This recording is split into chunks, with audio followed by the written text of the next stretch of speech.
হাদিসে রাবি আব্দুল্লাহ ইবনে আব্বাস তিনি বলছেন ওয়ালা আন্না রাজুলান সাইদা বাইনা রুকনি ওয়াল মাকাম ফাসাল্লা ওয়া সামা থুম্মা মাতা ওয়া হুয়া মুগবিদুন লি আহলি বাইতি মুহাম্মাদিন সাল্লাল্লাহু তাআলা আলাইহি ওয়াসাল্লাম দাখালান নার।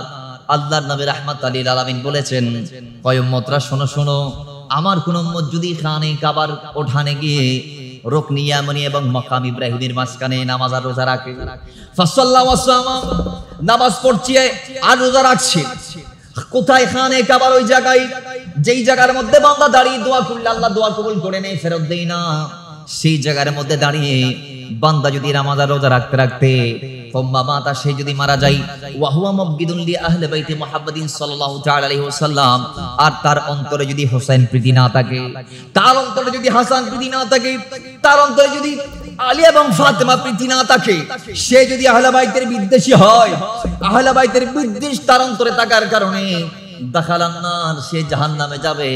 আল্লাহ তার মৃত্যুর দিকে তাকাইবে না, আল্লাহ তার নামাজের দিকে তাকাইবে না, আল্লাহ তার রোজার দিকে তাকাইবে না।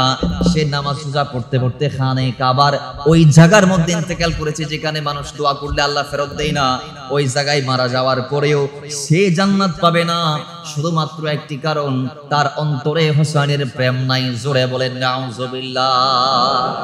কোরআনুল কারীম আল্লাহ বলছেন যে আসমান জমিন সৃষ্টির পর থেকে আমি আল্লাহর কাছে মাস হিসেবে, হে আমার বান্দারা শুনো, ইন্না ইদ্দাতাশ শুহুরি ইনদাল্লাহি 12 শাহরান ফি কিতাবিল্লাহি ইয়াওমা খালাকাস সামাওয়াতি ওয়াল আরদা মিনহা আরবাআতুন হুরুম। ওই আসমান আর জমিন সৃষ্টির পর থেকে আমি আল্লাহর দিক বিচারে কিতাবে লিপিবদ্ধ হিসেবে 12টি মাস আছেন, তোর মধ্যে 4টি মাস দামি। তো বাবারা আমার, যে 12 মাস আল্লাহর দিক বিচারে আছে, সেই 12 মাসের অর্থাৎ আরবি নববর্ষের, আরবি নতুন বৎসরের সূচনা আল্লাহ কোরআন মুহররমুল হারাম তথা এই মাসের মাধ্যমে, একটু জোরে বলেন না সুবহানাল্লাহ। এই মাস যুগে যুগে কালে কালে দামি, সবাই এই মাসের কদর করেছে। এটা শুধু আমাদের কাছে দামি এমনটা নয়। গৌসে আযম গুনিয়াতুত তালিবিন শরীফের মধ্যে বলছেন, কয় মুহররমুল হারামকে শুধু আমরা সম্মান করছি, এতে মুহররমের ফাজাইল শেষ হয়ে যায়নি। তো কয় তিনি বলছেন এটা এমন একটি মাস যেটা যুগে যুগে কালে কালে, কালের পরিক্রমায়, যুগের পরিক্রমায় এটা আজিম দারাজাত সবাই দিয়েছে, এটাকে অনারেবল রেসপেক্ট সবাই দিয়েছে, এটাকে সুপ্রিম সম্মান সবাই দেখিয়েছে।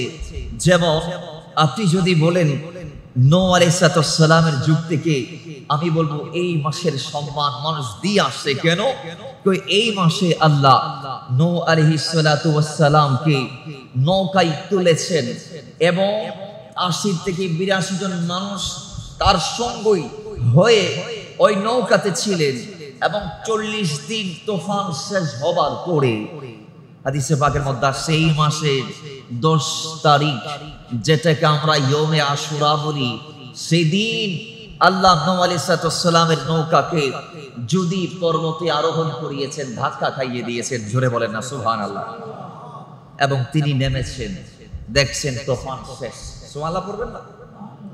তিনি সে যুগ থেকে এরপরে আসছে যে এই দিনে আল্লাহ সুবহানাহু ওয়া তাআলা আদম আলাইহিস সালামকে সৃষ্টি করেছেন, আদম আলাইহিস সালামকে জান্নাতে দিয়েছেন, এই দিনে আল্লাহ জান্নাত থেকে বের করেছেন, এই দিনে আল্লাহ আদমের দোয়া কবুল করেছেন, এই দিনে ইদ্রিস আলাইহিস সালামকে আল্লাহ আসমান উঠিয়ে নিয়েছেন, এই দিন আল্লাহ ইব্রাহিম নবীর কদম ইসমাইলকে ফিদিয়া দিয়েছেন, এই দিনে ফেরাউনকে আল্লাহ নীল নদের পানি খাইয়ে মেরেছেন, এই দিনে আল্লাহ ইদ্রিস আলাইহিস সালামকে আসমান উঠিয়ে নিয়েছেন, আইয়ুব নবীকে রোগ মুক্তি দিয়েছেন, শিফা দিয়েছেন, ঈসাকে আসমান উঠিয়ে নিয়েছেন, ঈসা ইসলামের জন্ম এই দিন হয়েছে, আদমের দোয়া কবুল হয়েছে এই দিনে, দাউদ আলাইহিস সালামকে মকবুল করেছে এই দিনে, সুলাইমান নবীর হারানো বাদশাহী ফেরত দিয়েছে এই দিনে।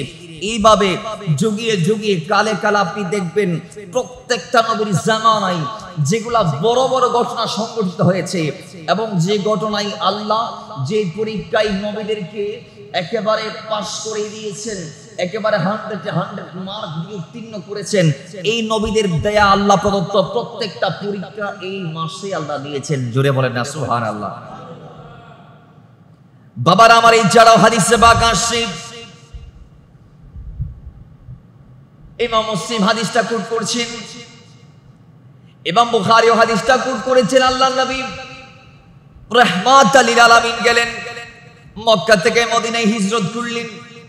আল্লাহর নবী মক্কা থেকে মদিনায় হিজরত করার পরে তিনি দেখছেন মক্কার মদিনার মধ্যে যে ইহুদিগুলা আছেন এরা প্রত্যেকেই 10 মুহররম তথা এই মাসের 10 তারিখ রোজা পালন করছেন।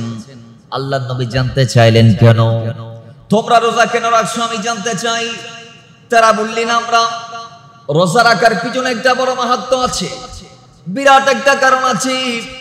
কিছু কারণের দ্বারা আমরা এই দিবসটাকে রোজার মাধ্যমে স্মরণ করি প্রত্যেক বছর। কয় কি এমন কারণ তোমরা রোজা রাখার পিছনে আমার একবার বলে দাও। তখন ইহুদিরা বলছেন, হুজুর ইয়া রাসূলুল্লাহ, এই দিনে আল্লাহ আমাদের নবী মুসাকে নীল নদের মাঝখানে রাস্তা করে দিয়ে পার করে দিয়েছেন, আর জালেম ফেরাউনকে নীল নদের পানি দ্বারা ধ্বংস করেছেন। জোরে বলেন সুবহানাল্লাহ। তাহলে এই দিনে আমাদের নবী মুক্ত হয়েছিলেন ফেরাউনের কবজা থেকে, ফেরাউনের অত্যাচার থেকে, ফেরাউন বাহিনীর হামলা থেকে, হুমকি ধামকি থেকে, আক্রমণ থেকে আল্লাহ যেহেতু এই দিনে আমাদের নবীকে বাঁচিয়েছেন এবং আমাদের পূর্বজাতি বনি ইসরাইল এদেরকে আল্লাহ বাঁচিয়েছিলেন, বিদায় আমরা আল্লাহর এই কৃত নিয়ামতের শুকর আদা স্বরূপ আমরা এই মাসের 10 তারিখ রোজা রাখি। জোরে বলেন সুবহানাল্লাহ। আল্লাহ যে আমাদের নবীর উপর ইহসান করেছেন এবং আমাদের ইহুদি জাতির উপর ইহসান করেছেন, এজন্য আমরা রোজা রাখছি। আমার নবীজি বলছেন, মুসা নবীর হকদার হিসেবে তোমাদের চেয়ে আমি আগে। সুবহানাল্লাহ পড়বেন না? নবীজি অনুমতি দিলেন, সাহাবারা তোমরাও রোজা রাখো, আগামী বছর থেকে তোমরাও কি রাখবা? রোজা রাখবা। বাস। তো যদিও বা আমার নবীর উম্মতরা এটাকে পালন করেছে, কিন্তু তাদের মতো না। নবীজি বলেছেন, এক সাহাবী যখন আমার নবীকে জিজ্ঞেস করলেন, ইয়া রাসূলুল্লাহ, আমরা যদি একটা রাখি তাদের সাথে মিলে যাচ্ছে, তাদের সাথে মিলে যাচ্ছে। তা আমার নবী বললেন, ইনশাআল্লাহ আমরা আগামী বছর থেকে আশুরার সাথে মিলিয়ে একদিন আগে কিংবা একদিন পরে আমরা দুটো রাখবো। সুবহানাল্লাহ পড়বেন না? তাহলে এর পরে এসে আমরা যারা আছি বর্তমান জামানায়, আমার নবী ওয়াফাতুন নবী 1450 বছর পরে আমরা যারা দুনিয়াতে আছি, আমাদের কাছে এটা অনেক দামি। কারণ কই যুগে যুগে তো এক একটা ঘটনা হয়েছে, কিন্তু আমার নবীর ইন্তেকালের পরবর্তী 50 থেকে 49 বছর পরে 61 হিজরিতে যেই মাত্র কারবালাতে হুসাইনের আগমনটা হলো, তার কোরবানিটা হলো, তিনি সহ তার আহলে বাইত যারা আছে, আমার নবীর আহল যারা আছে, এদের ভিতরে ম্যাক্সিমাম সদস্য সহ আল্লাহর নবীর অনেক সাহাবী, মক্কা মদিনার অসংখ্য হুসাইন প্রেমিক সেই ময়দানে কারবালা থেকে যখন জীবনটা কোরবান করে ফেলেছে, ওনাদের কোরবানির পরে এই দিবসটা আগের চেয়ে আমাদের কাছে আরো গ্রান্টেড হয়ে গেছে। সুবহানাল্লাহ। আওয়াজ আর একটু জোরে বলবেন না? আগের এক একজন নবীকে আল্লাহ এক একটা নিয়ামত দিয়েছেন এই মাসে, আর আমরা যারা আছি রাহমাতাল লিল আলামিনের উম্মত, আল্লাহ আমাদেরকে দিয়েছেন এই মাসের 10 তারিখে হোসাইন পাকের কোরবানির মাধ্যমে মুক্তি। সুবহানাল্লাহ পড়বেন না?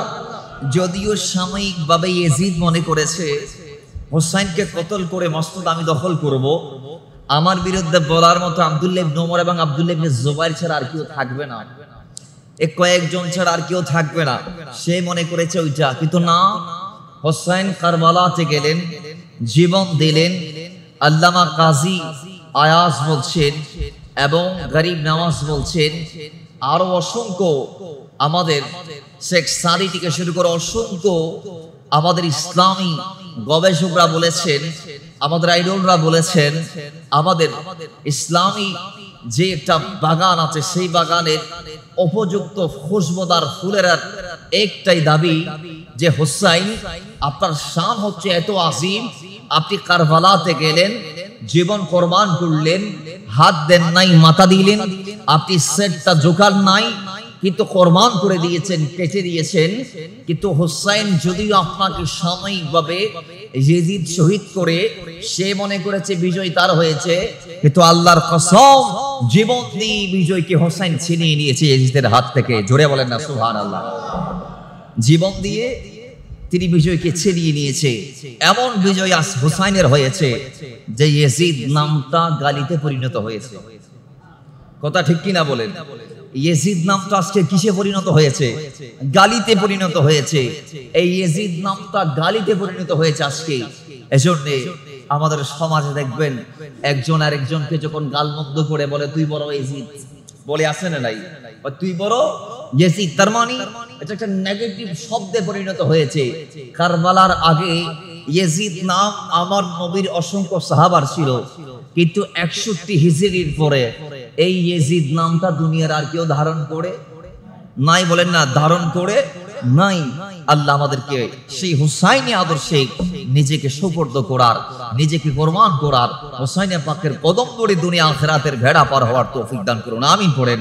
তো মহব্বতে দরুদ পড়ি, আল্লাহুম্মা সাল্লি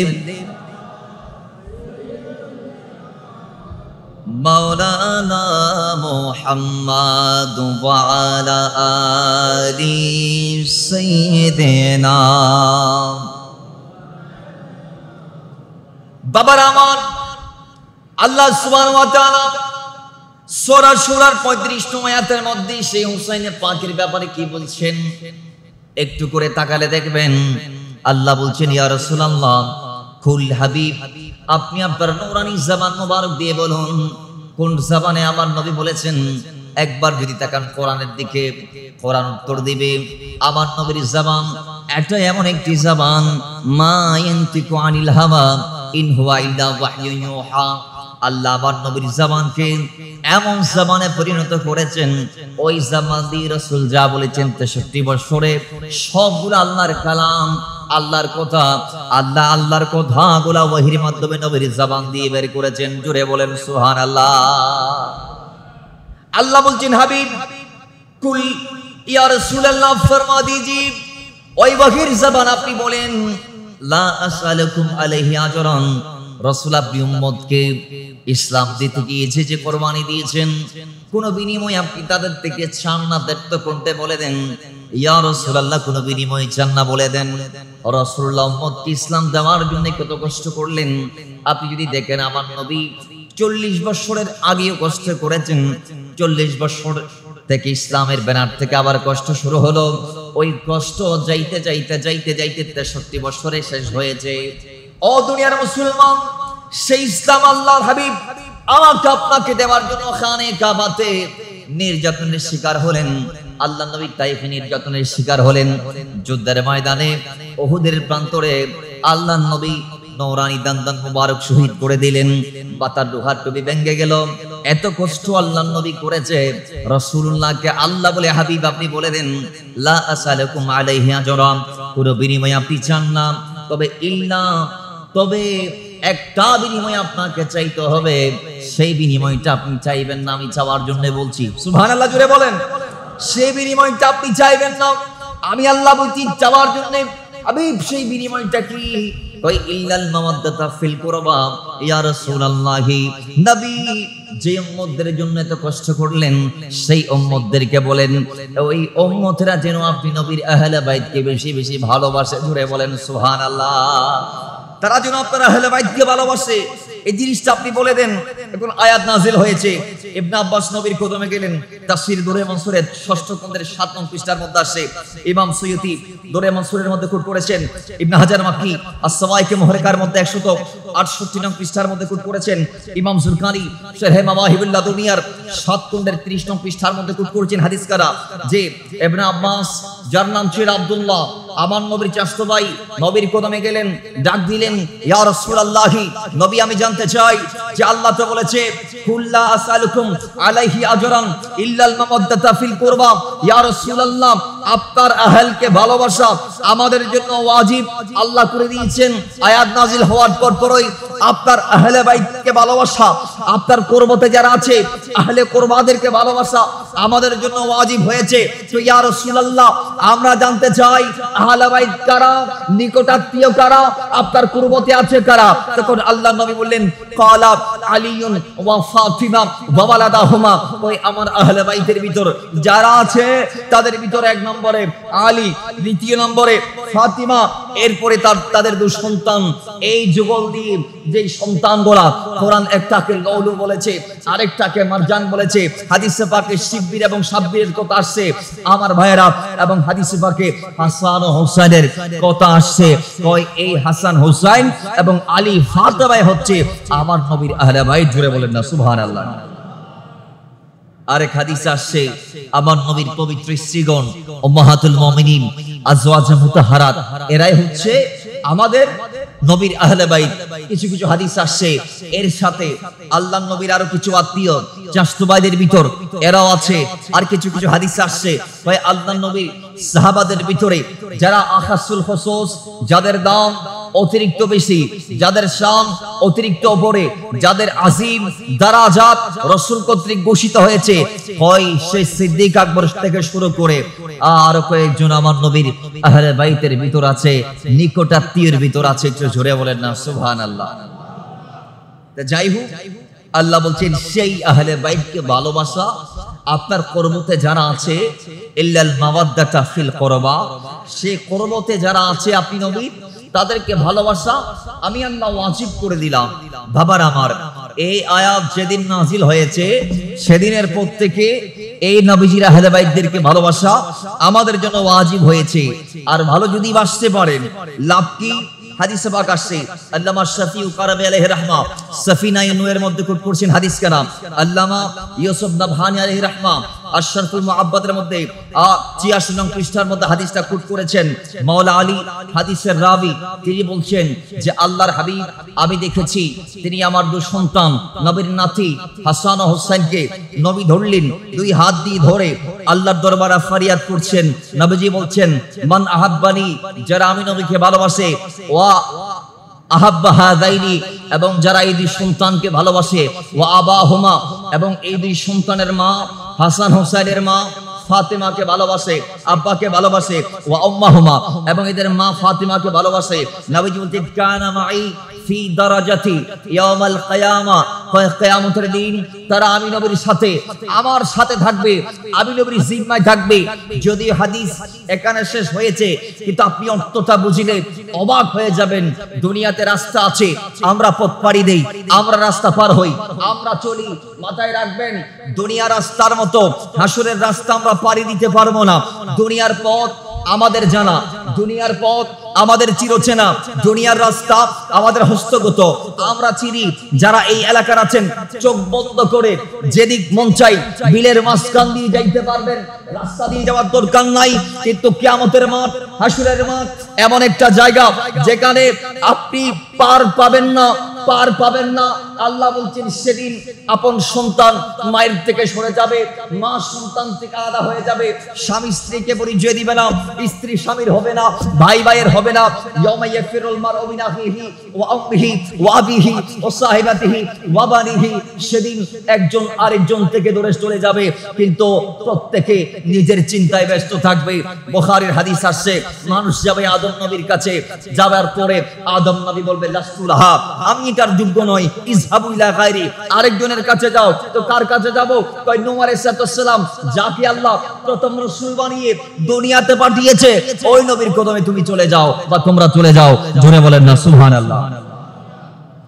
বাবার আমার নূহ আলাইহিস সালাম বলবেন, আমরা সবাই যখন গিয়ে বলবো হুজুর আপনি একটু বাঁচান, আগে আমরা তারিফ করব। বুখারীতে এইভাবে আসছে হাদিসটা, আমরা গিয়ে বলবো আল্লাহর নবী নূহ আলাইহিস সালাতু ওয়াস সালাম, আপনি নবী এবং রাসূল, আল্লাহ আপনার আগে এই জমিনে আর কাউকে রাসূল বানিয়ে পাঠান নাই, জমিনে আগত আল্লাহর পক্ষ থেকে প্রথম রাসূল হচ্ছেন আপনি।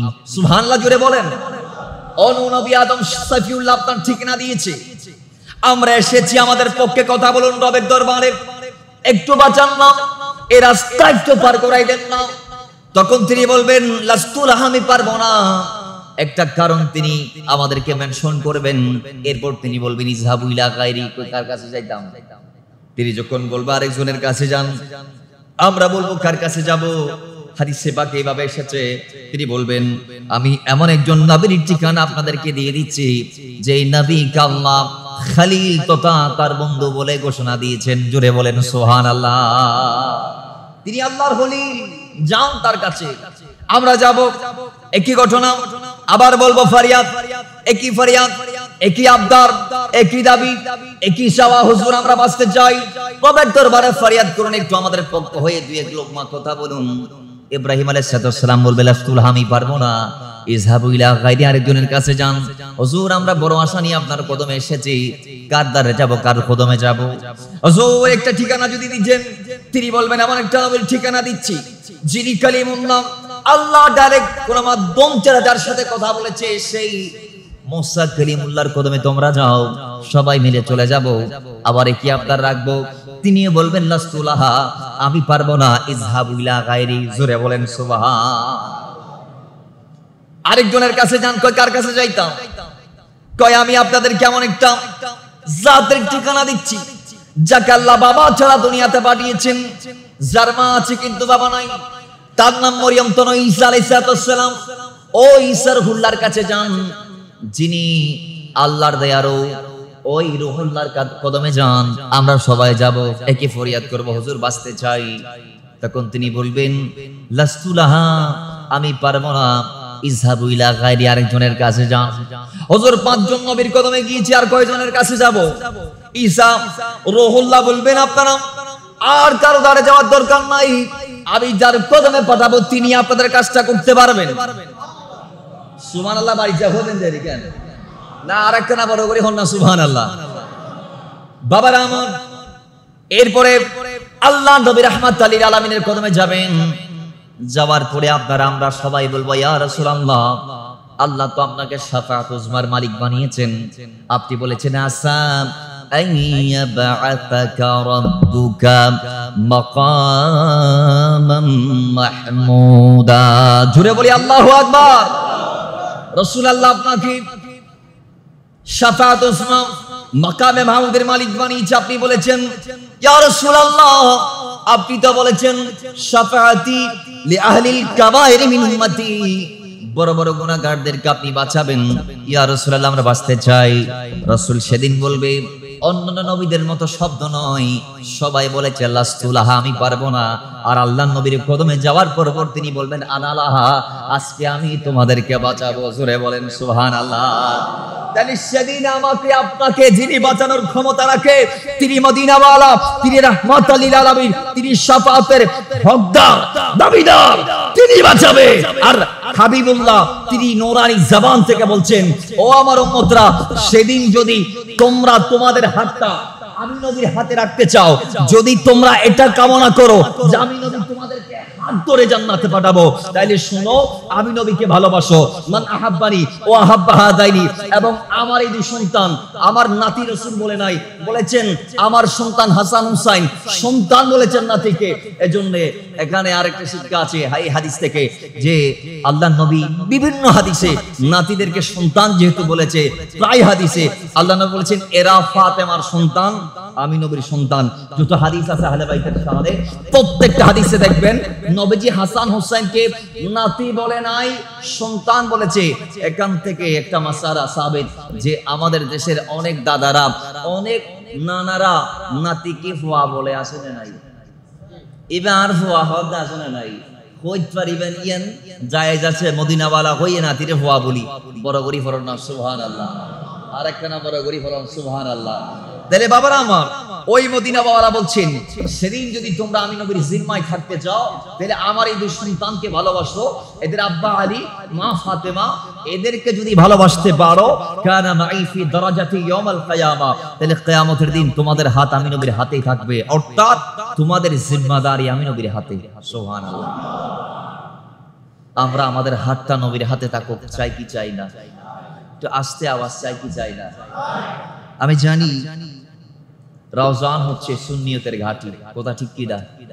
কিন্তু আমি রওজানবাসীর সেই আওয়াজ পাচ্ছি না, যে আওয়াজ আমরা মাহফিলে পাই।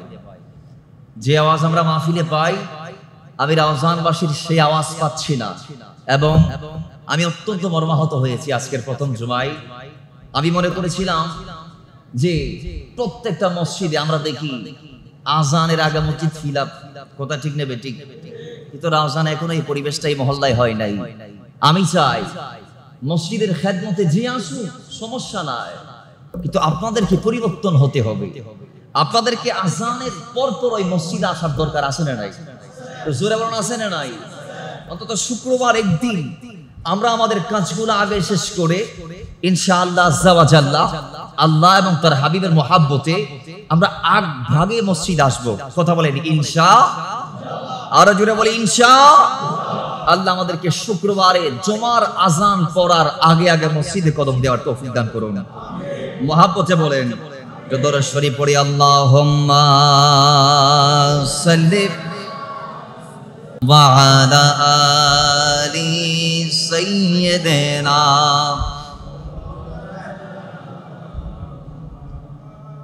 বাবারা আমার ইমাম তিরমিজি সুনান তিরমিজির মধ্যে তিনি কোট করেছেন হাদিস কানা, হাদিসের রাবি হযরতে জাবের রাদিয়াল্লাহু তাআলা তিনি বলছেন, আমি সেই বিদায় হজের সময়ে আল্লাহর নবীর সাথে সাথে ছিলাম।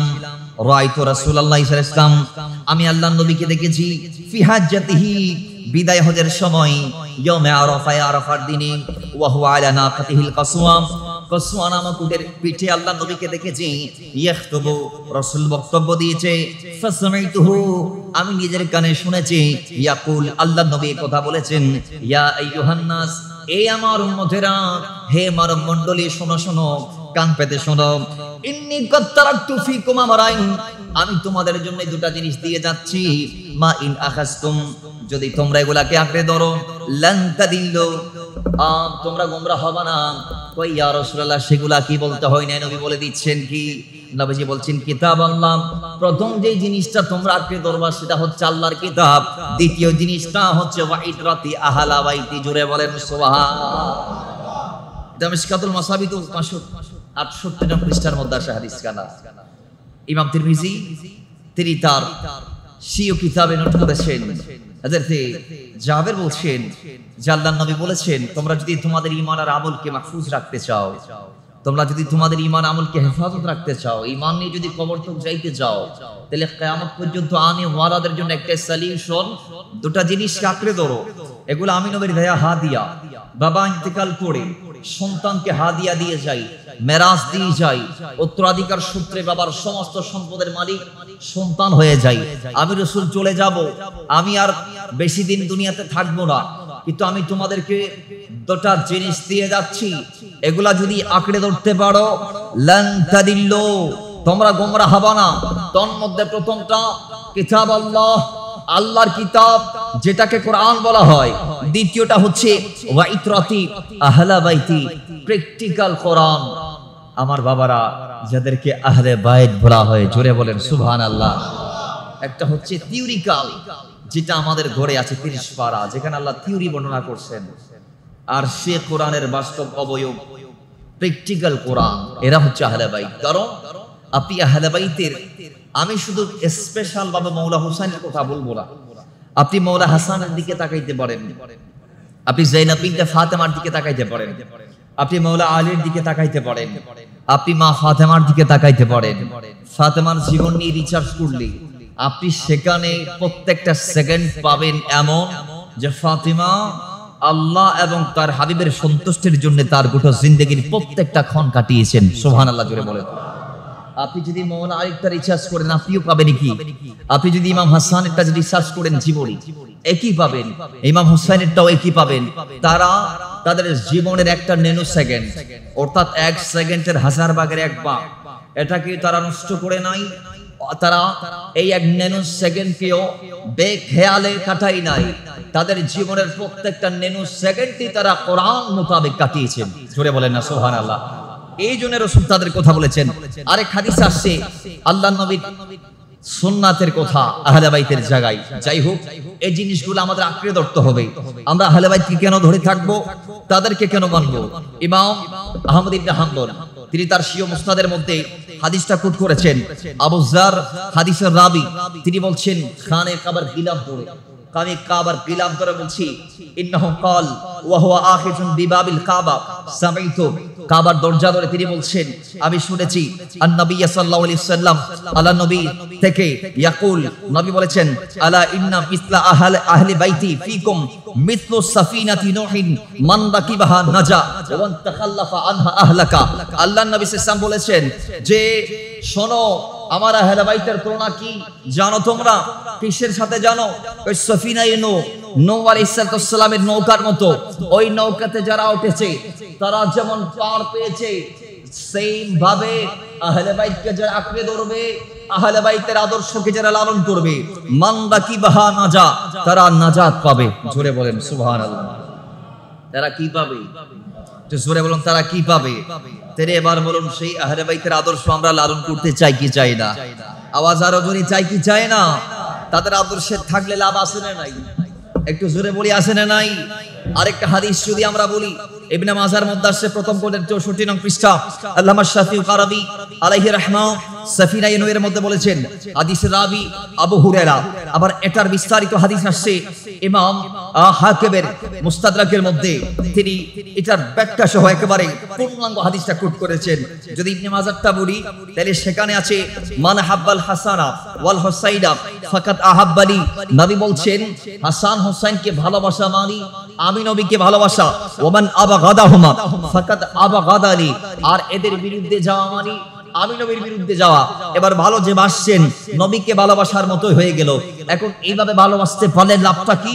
লাভটা বর্ণনা করছেন মুস্তাদরাকের মধ্যে ইমাম হাকিম, তিনি বলছেন, ইমাম আবু আব্দুল্লাহ মুহাম্মদ ইবনে হাকিম বলছেন যে মান আহাব্বাহুমা আহাব্বানি, হযরত সালমান ফারিসি এই হাদিসের রাবি, তিনি বলছেন আমি আল্লাহর নবীকে বলতে শুনেছি, যেটা নবীজি বলছেন হাসান হুসাইন আমার সন্তান, মান আহাব্বাহুমা আহাব্বানি, যারা এই আমার দুই সন্তানকে ভালোবাসে এরা আমি নবীকে ভালোবাসে, ওয়ামান আহাব্বানি আহাব্বাহুল্লাহ, আর যারা আমি নবীকে ভালোবাসে তারা আল্লাহকে ভালোবাসে, ওয়ামান আহাব্বাহুল্লাহ আদখালাহুল জান্নাহ, আর যারা আমার আল্লাহকে ভালোবাসে আল্লাহ তাদের জন্য জান্নাত হাদিয়া হিসেবে রেখেছেন।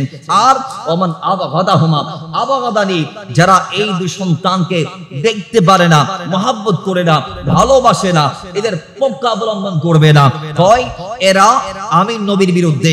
ওমান আবাগাদানি আবাগাদাহুল্লাহ, যারা আমার বিরুদ্ধে, যারা আমার প্রতি বিদ্বেষ লালন করে, পোষণ করে, ধারণ করে, তারা আল্লাহর প্রতি বিদ্বেষ লালন করে। আর ওমান আবাগাদাহুল্লাহ, যারা আল্লাহর বিরুদ্ধে বিদ্বেষ পোষণ করে তাদের হাদিয়া কি হয়? আদহালাহুন নার, আল্লাহ তাদের জন্য হাদিয়া স্বরূপ জাহান্নামকে রেখেছেন।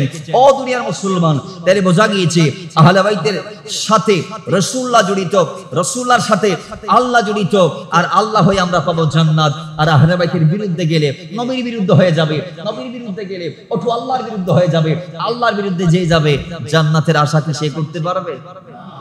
আওয়াজ পকেটের ভিতর রাখিয়ে একটু জোরে বলেন, পারবে? পারবে না, পারবে না। বিদায় আমরা যদি সত্যিকার অর্থে জান্নাত চাই, আমাদেরকে আহলে বাইতকে ভালোবাসা লাগবে। রাসূলুল্লাহ তাদের জন্য দোয়া করেছেন যে আল্লাহ এদের আমার সন্তান। ইমাম তিরমিজি হাদিসটা কোট করেছেন বাবুল মানাকিবের মধ্যে। রাসূলুল্লাহ বলেছেন, হাদিসের রাবি হচ্ছে উসামা বিন যায়েদ রাদিয়াল্লাহু তাআলা, তিনি বলছেন আল্লাহর নবী হাসান হোসেনকে নিয়ে দোয়া করেছেন, আল্লাহ এরা আমার সন্তান, আমি এদেরকে ভালোবাসি। আল্লাহুম্মা ইন্নী আহিব্বুহুমা ফাহিব্বুহুমা ওয়া আহিব্বা মান ইউহিব্বুহুমা, যে আল্লাহ এই হাসান হোসেনকে আমি ভালোবাসি, তুমি আল্লাহ ভালোবাসো, আর আল্লাহ এই হাসান হোসেনকে কিয়ামতের আগ তক দুনিয়াতে যারা ভালোবাসবে তুমি আল্লাহ ওই বান্দাগুলারে ভালোবাসি। জোরে বলেন না সুবহানাল্লাহ। এইভাবে নবীজি আরেকটা হাদিস আল মুস্তাদরাকের মধ্যে আছেন, ইমাম হাকিম তার মুস্তাদরাকের মধ্যে বর্ণনা করছেন, ইবনে হাজার মাক্কি সাওয়াইকে মুহরিকার মধ্যে বর্ণনা করছেন, আবু সাঈদ খুদরি হাদিসের রাবি, তিনি বলেন ওয়াল্লাযী নাফসি বিয়াদিহি লা ইয়াবগাদুনা আহলাল বাইতি আহাদুন ইল্লা আদখালাহুল্লাহুন নার। আল্লাহর হাবিব বলছেন যে যে বান্দা দুনিয়াতে আহলে বাইতের প্রতি বিদ্বেষ লালন করে, আল্লাহর কসম আমি নবী বলছি সে কখনো জান্নাত পাবে না, সে জাহান্নামে যাবে। আরেক হাদিসে আল্লাহ নবীজি বলছেন এইভাবে যে দুনিয়ার মুসলমান তোমরা ততক্ষণ পর্যন্ত লা ইউমিনু আবদুন হাত্তা আকুনা হাব্বা ইলাইহি মিন নাফসিহি, ততক্ষণ ঈমানদার হতে পারবে না।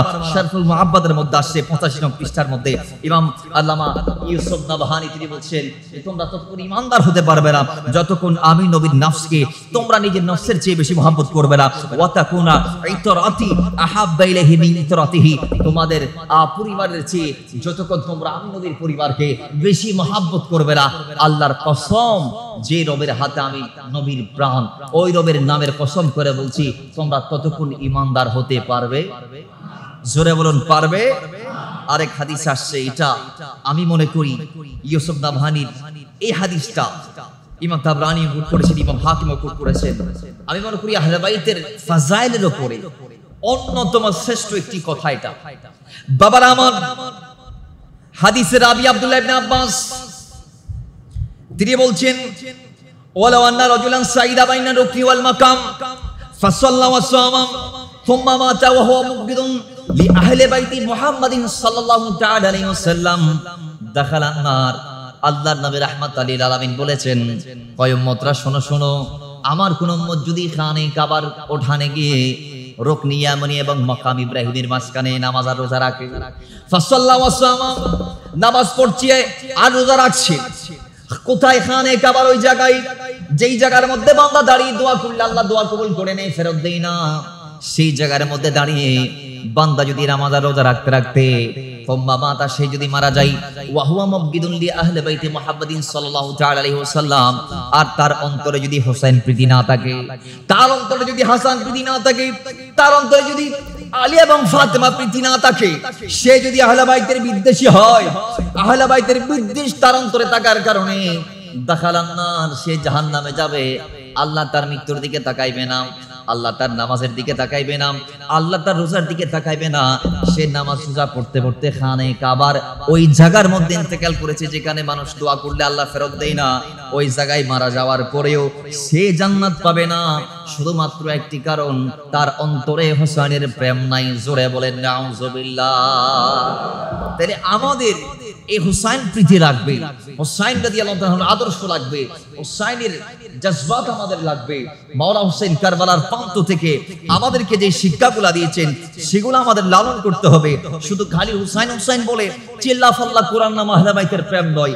আমাদের সমাজে একদল আছে যাদেরকে আমরা রাফিজি তথা শিয়া বলি, যারা খালি 10 মুহররমের দিন গায়ের মধ্যে চাবুক মারে, ইয়া হুসাইন চিল্লা ফাল্লা করে, কিন্তু হুসাইনের সঠিক আদর্শ তাদের ভিতর নাই। ইমাম মাওলা হুসাইন রাদিয়াল্লাহু তাআলা তার বোন যায়েনব বিনতে আলী, যায়েনব বিনতে ফাতেমাকে তিনি বলেছিলেন যে বোন, আমি যখন শহীদ হব তোমার কানে যখন খবর আসবে, খবরদার তুমি চিল্লা ফাল্লা করবা না, আলকেল্লা করবা না, নিজের মাথার চুল ছিড়বা না, নিজের গায়ে আঘাত করবা না। যেগুলা মাওলা হুসাইন না করার জন্য বলছেন এগুলা আজকে আমাদের দেশের শিয়ারা করতেছেন। তো এদের সাথে হুসাইনের মূল থিম যেটা, হুসাইনের যে মূল আদর্শ সেটার সাথে কি মিল আছে? আওয়াজ জোরে আছে না। এবং ইমাম হুসাইন শেখ কারবালা থেকে যে ধৈর্যের শিক্ষা দিয়েছেন সেটা আমাদের লালন করা লাগবে। কারণ আল্লাহ বলছেন হে ঈমানদার, তোমার কাছে বিপদ আসবে, বড় বড় বিপদের পাহাড়, ইস্তাঈনু, সেই সময় তুমি আমার কাছে সাহায্য চাও। কিভাবে? বিসবর, ধৈর্যের মাধ্যমে, ওয়াসসালা, নামাজের মাধ্যমে। ইন্নাল্লাহা মাআস সাবিরিন, মাথায় রেখো আমি আল্লাহ তোমার সঙ্গে আছি যদি তুমি বিপদে ধৈর্য ধারণ করতে পারো। আর আমি আল্লাহ পরীক্ষা করব বান্দাকে, আগে বলে দিয়েছি ওয়ালা নাবলুওয়ান্নাকুম বিশাইইন মিনাল খাউফ, ভয় দিয়ে, ওয়াল জু, এবং আমি আল্লাহ বান্দাকে পরীক্ষা করব ওদা দিয়ে, ওয়ারাকসিম মিনাল আমওয়াল, সম্পদের ঘাটতি দিয়ে, ওয়াল আনফুসি ওয়াত তামারাত, এবং তোমাদেরকে যে জীবন উপকরণ দিয়েছি খাওয়ার জন্য, চলার জন্য, সেগুলা কেড়ে দিয়ে। কিন্তু ওই সময়ে একটার পর একটা নিয়ামত যখন তোমার হাতছাড়া হয়ে যাবে তুমি বান্দা অধৈর্য হতে পারবা না। এখন আমাদের সমাজে আমরা মাওলা কর্তৃক হালকা পরীক্ষা করলে নাফরমানি আমরা করে ফেলি। আল্লাহ বলছে ওয়াবাশশিরিস সাবিরিন, ধৈর্য ধরো, বিপদ আসবে সমস্যা নাই, ধৈর্য যদি ধরতে পারো তাহলে মাথায় রাখিও আমি আল্লাহ তোমার সঙ্গে আছি। সেই ধৈর্যের শিক্ষা মাওলা হোসেন কারবালা থেকে দিয়েছেন, নামাজের শিক্ষা কারবালা থেকে দিয়েছেন। বাবারা আমার, ইমাম হুসাইন বিপদে ধৈর্য সংগ্রাম আদর্শের শিক্ষা আমাদেরকে দিয়েছেন। দিনের জন্য প্রিয় বন্ধু বান্ধব, প্রিয়জন, আত্মীয় স্বজন, পরিবারবর্গ, এমনকি নিজের জান স্মরণ করার শিক্ষা আমাদেরকে দিয়েছেন। প্রিয়জনের লাশ মরুভূমির প্রান্তরে পড়ে আছে, কিন্তু একটা অসন্তোষের শব্দ বলে নাই। একজন যাই শহীদ হয়, আল্লাহর দরবারের শুকর আদায় করছেন আর বলছেন, আল্লাহ আমার অমুক গেল, কোরবানিটা কবুল করো। এইভাবে আল্লাহর দেয়া প্রত্যেকটা পদক্ষেপ মাথা পেতে নিয়েছে, হস্তগত করে নিয়েছে, একদম একদম সেরকে ঝুঁকিয়ে বেড়ে নিয়েছে। অসন্তোষের একটা শব্দ তিনি বলে নাই। আর তিনি আমাদেরকে শিখিয়েছেন পরিবারের চরম দুর্দিনে কিভাবে নিজেকে পরিবারের হাল ধরতে হবে, সত্য থাকতে হবে। এই শিক্ষাগুলা কারবালার থেকে পাবেন। সত্য ন্যায়ের মহাপরীক্ষায় ন্যায়ের অবস্থানে আপনাকে দুনিয়াতে থাকাকালীন সব সময় যে অটল আর অবিচল থাকতে হবে। সত্যকে যে বাদ দেওয়া যাবে না, বাতিলের সাথে যে আতাত করা যাবে না, বাতিল ফিরকার কাছে মাথা নত করা যাবে না, তাদের হস্তগত নিজের হাত করা যাবে না। এটার শিক্ষা কারবালার থেকে ইমাম হুসাইন দিয়েছেন। এবং আল্লাহর এই জমিনের মধ্যে ইমাম হুসাইন আমাদেরকে শিখিয়েছেন, যদি বাঁচতে হয় সত্যের সাথে বাঁচো, যদি মরতে হয় সত্যের জন্য মরো। সত্যের জন্য যদি মরতে পারো, শহীদ যদি হতে পারো দিনের জন্য, তাহলে মরার পরও আসল জীবন ফিরে পাবা। আরো জোরে বলেন না সুবহানাল্লাহ। এভাবে নারীদেরকে শিক্ষা দিয়েছেন, পর্দার শিক্ষা। যায়েনাব বিনতে ফাতেমা ও আলীকে বলেছেন, বোন আমার, তুমি ধৈর্য ধরবা, পর্দার ভিতর থাকবা, তাবু ছেড়ে বাইরে আসবা না, চিৎকার করে করে কান্নাকাটি করবা না। কিন্তু আজকের সমাজে আমরা এটার ব্যতিক্রম দেখি। বাবা মারা গেছে, সন্তানরা হাসপাতালে আছে, নারীদের চিৎকারে হাসপাতালে সবাই এক জায়গায় জড়ো হয়ে গেছে। এগুলার কোনো মানি আছে? নারী আমরা সব সময় দেখি যে নারীদের আওয়াজকে রাসূলুল্লাহ সতর্ক বলেছেন, সেই নারীরা প্রিয়জনের মৃত্যুতে তারা এমন ভাবে ভেঙে পড়ে যে যাদের সামনে চিৎকার করে কাঁদতে পারবে তাদের সামনেও কাঁদে, যাদের সামনে পারবে না তাদের সামনেও কাঁদে।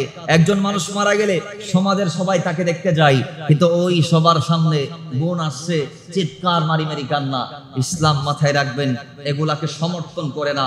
হক কথা আমাদের বলতে হবে, আমাদের জানতে হবে নারীদের ভিতর কান্না আছে, ভালোবাসা আছে ভাইয়ের প্রতি, তাই বলে চিৎকার চেঁচামেচি করে নিজের পর্দাকে হানি করা যাবে না। কাঁদবেন পর্দার ভিতরে।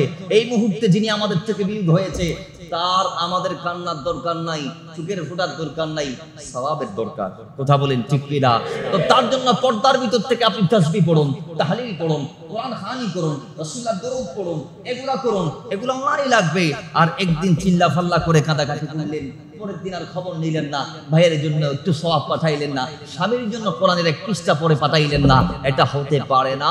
আল্লাহ আমাদেরকে, আমাদের যারা আমাদের থেকে বিদায় নিবে, তাদেরকে প্রতি জুমাতে, প্রত্যেকটা দিনে, প্রত্যেকটা কোণে, প্রতি নামাজের পর পরই তাদেরকে সওয়াব রসানির মাধ্যমে, ইসারে সওয়াবের মাধ্যমে স্মরণ করার, স্মরণে রাখার তৌফিক দান করুন। আল্লাহ আমাদেরকে কারবালার চেতনায় উজ্জীবিত থেকে দুনিয়া এবং আখিরাতের ভেড়া পার হওয়ার তৌফিক দান করুন।